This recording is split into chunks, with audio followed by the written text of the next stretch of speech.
আমাদেরকে কি কি যে শেখানো হয় তা তো বলেও শেষ করা যায়।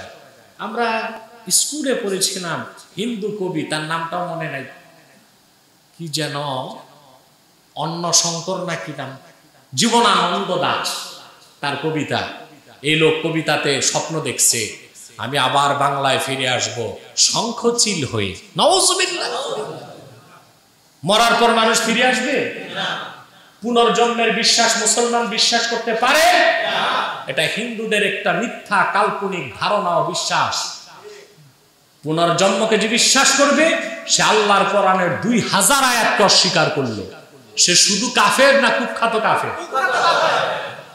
সেই পুনর্জন্মের কবিতা আমাদের পড়ানো হয়। আবার আমি বাংলায় ফিরে আসব, ধানসিঁড়িটির কি যেন বহুত আগে পড়ছি, এগুলো আমার মনেও নাই। কবিতার মূল বক্তব্যটা একটু একটু মনে আছে। ধানসিঁড়িতে ফিরে আসবে শঙ্খচিল হয়ে। হ্যাঁ, কি হয়ে? নাউযুবিল্লাহি মিন যালিক। না, এই বিশ্বাস আমাদের নয়।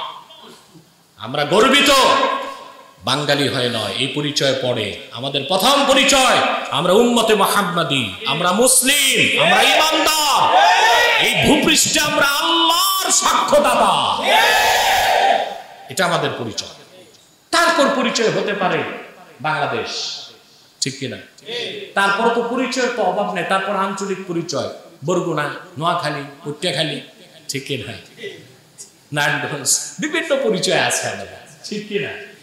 তারপর পরিচয় আছে কোন মহল্লা, কোন এলাকা। এত পরিচয় বিভক্ত হতে হতে এখন তার কার্ডের অভাব নাই। আইডি কার্ড, এনআইডি, 3 সার্টিফিকেট, 3টা পকেটে নিয়ে ঘুরতে হবে। কিছুদিন পর বলবে ভাই যারা বিবাহিত কাবির নামও পকেটে রাখবে। সেই সময় আসবে কিছুদিন, ঠিক কিনা? বাংলাদেশের মানুষ স্বাধীনভাবে ঘুরবে, মানুষ এখন সার্টিফিকেট নিয়ে নিয়ে ঘুরতে হবে। এনআইডি, স্মার্ট কার্ড, আর কি কি আছে, জম্বনি বন্ধন, 3 সার্টিফিকেট, এগুলো পকেটে রাখতে হবে। কি বলেন? এগুলো নিয়ে নিয়ে ঘুরতে হবে।